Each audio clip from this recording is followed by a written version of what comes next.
Welcome to the Asheboro Public Library Children's Room. We are so pleased today to have author Micki Bare with us to read some of her book, The Society of the Sentinelia, a book that you can check out at your local library or buy anywhere that books are sold. Here's Micki. Thank you so much. So this is the first book of 5 books that will come out. And it is about a little creature that lives in the Uwharrie Mountains, not far from here. Okay, so chapter 1, Our Tree. Moss. I need one more kind of moss. My teacher, Miss Evely Poley, would be happy when she sees me walk into school with 3 kinds instead of 2. Father, Mother, and my sister Ariel are asleep, so I tiptoe out of our tree quieter than a bobcat waiting to pounce. On my way out, I pass our neighbors' homes. When I get to Miss Evely Poley's doorway, my big toe slams into an acorn cap. My hands cover my ears. My eyes scrunch shut. With all the quiet around me, the cap bouncing off the wall sounds like a clap of thunder. When I'm sure no one woke up, I creep to the knothole, look around to make sure I'm safe, and then glide out of our colony's tree. Miss Evely Poley says moss likes water, so I fly closer to the river. It's still dark and damp, but the sun will be up soon. I have to hurry. Dew dots bright green bunches of fern leaves. Speckled gray rocks poke out of the ground. Just over a dead tree trunk covered in white lichen, I see something. There it is, puffy light green moss. I land next to it. Some of it's bigger than me. Mounds grow tall on this smooth rock near the bottom of a tree. It's a whole moss colony.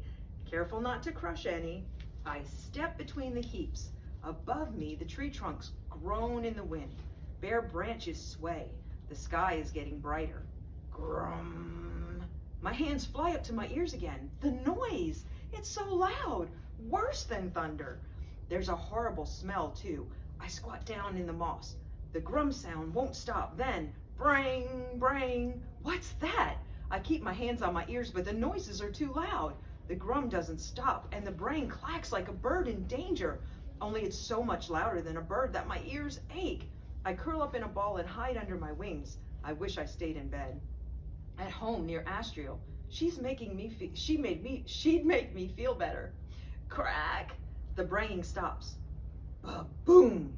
Everything shakes. The ground, trees, moss. The rock shivers. There's a shrill scream. My eyes dart this way and that. It's me. I'm screaming. I jump to my feet. I have to fly home. I push up through the air toward my colony. Before I get there, I see them. Big human machines.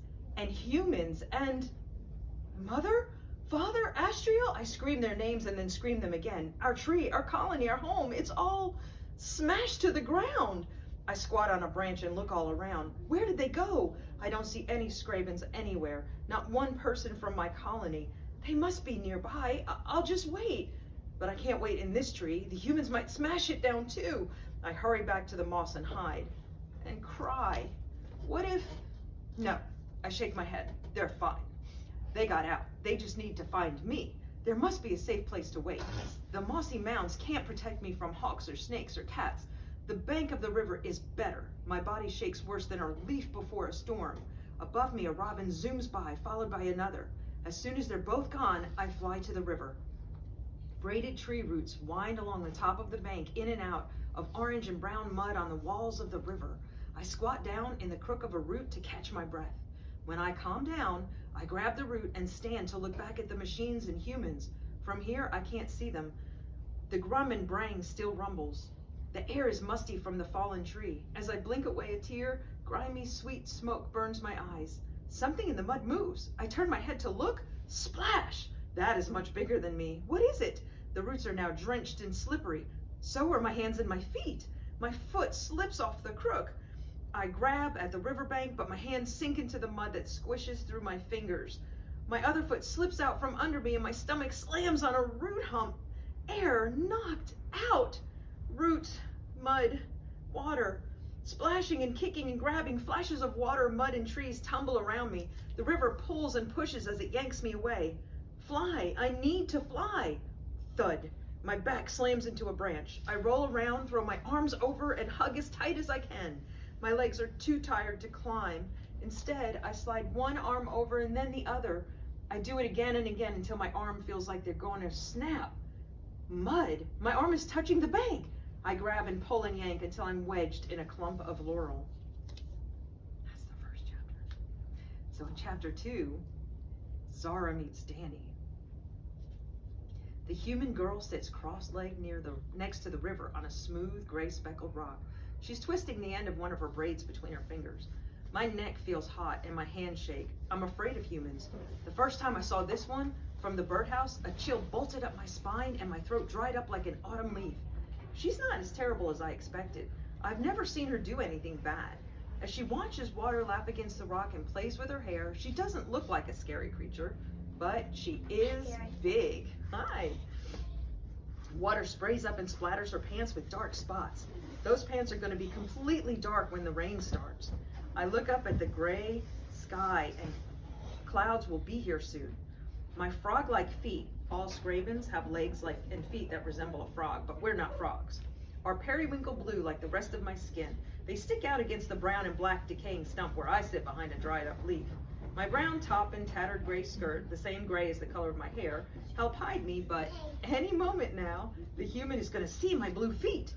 I slide down the side of the stump and on a soft, crumbly earth. There's a loblolly pine cone on the ground, and I scoot behind it for cover. There's also a pin oak tree a few steps away with roots jutting into the river. I could hide there and then scurry back home. No, if I leave right now, she'd never know I was here. I need to meet her. I need her help.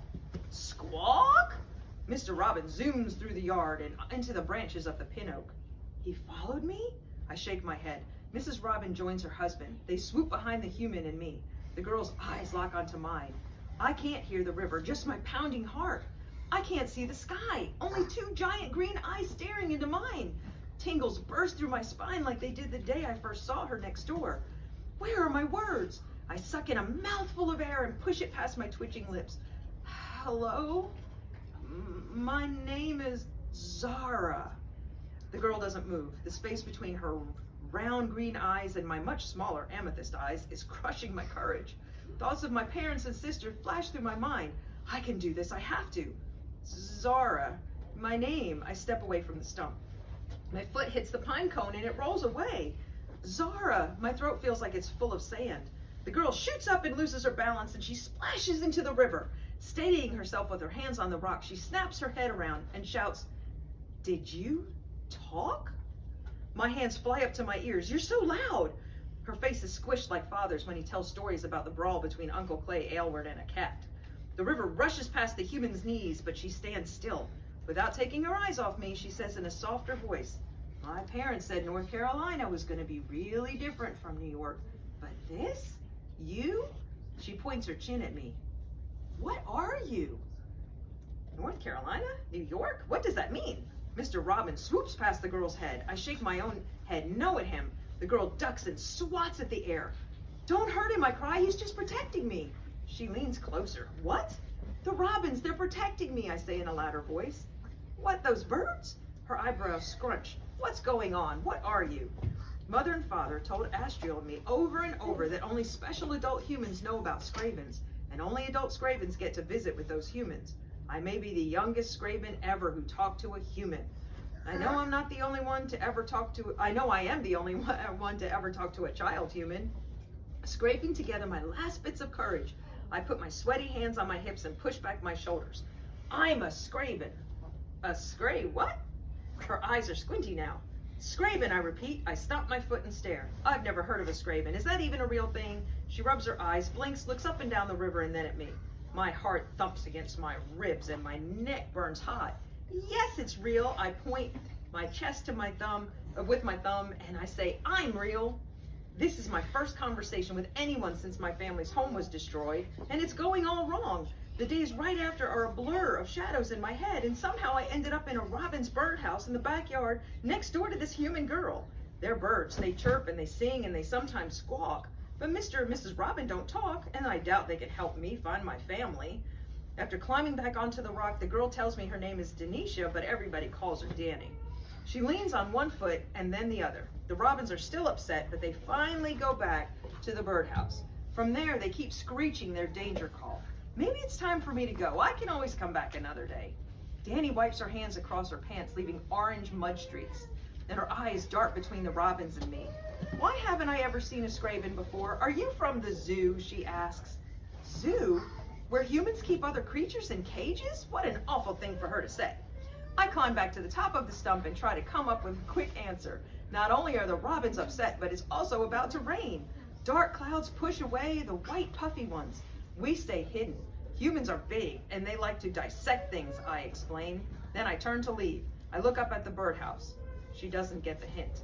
I suppose that's true, Danny cocks her head and then asks, but if humans are dangerous, why did you come to me? This is my chance. It's why I'm standing in front of a human. Well, I want to tell her. I need to ask for her help, but it doesn't come out. And anyway, I really do need to get back. I just thought since we were neighbors, I would say hello. A plump, wet droplet burst on my head. Water slides down my face and neck. I jump over to the pin oak and duck under a clump of dried leaves that refused to fall last autumn.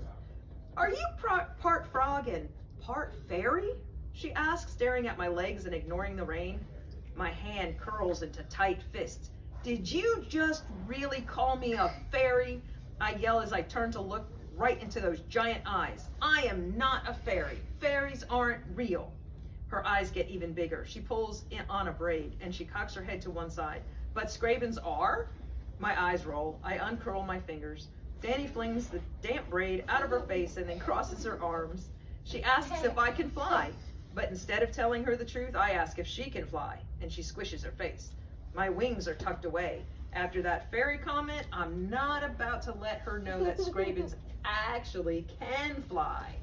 By keeping it a secret, I have a way to escape if Danny puts me in danger.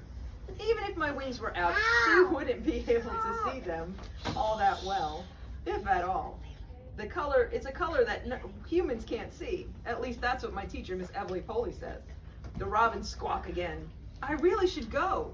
I step closer to the birdhouse. The robins are upset and it's raining. So Scravens live with birds? My hand flies up to my cheek and I shake my head. No, I'm just living with them for now. I jump to the ground and grab a magnolia leaf for cover. Then I run to the birdhouse. I hope you'll come back, Danny yells. After scrambling up the post, I pause at the door of the robin's house. Danny is standing under her porch roof. She's staring at me and water drips off her drenched braids. Her relentless curiosity is exactly what I need. As long as she isn't so curious that she decides to dissect me or send me to her zoo. Yay! That's the beginning of the story. Can you clap?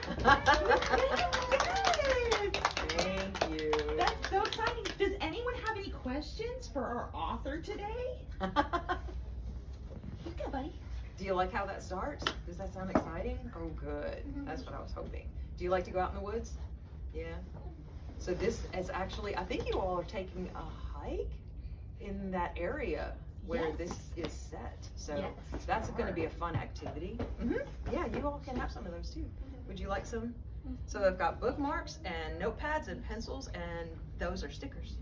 And who's on that sticker? That's Zara.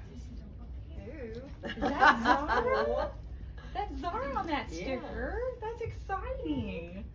And what did we learn about Scravens and fairies? Are fairies real? Yeah. That sounds like some inference and some predicting, I think, maybe. That's so neat. So you know what? So she's about this big. Would you like to make something that's about that big that might look like her? Yeah? There's a craft over there. We can do that. Yeah. Hi, I'm Micki Bare. Come join me April 5th at 10 a.m. for Storytime for all ages. And I'll be reading from Society of the Sentinelia.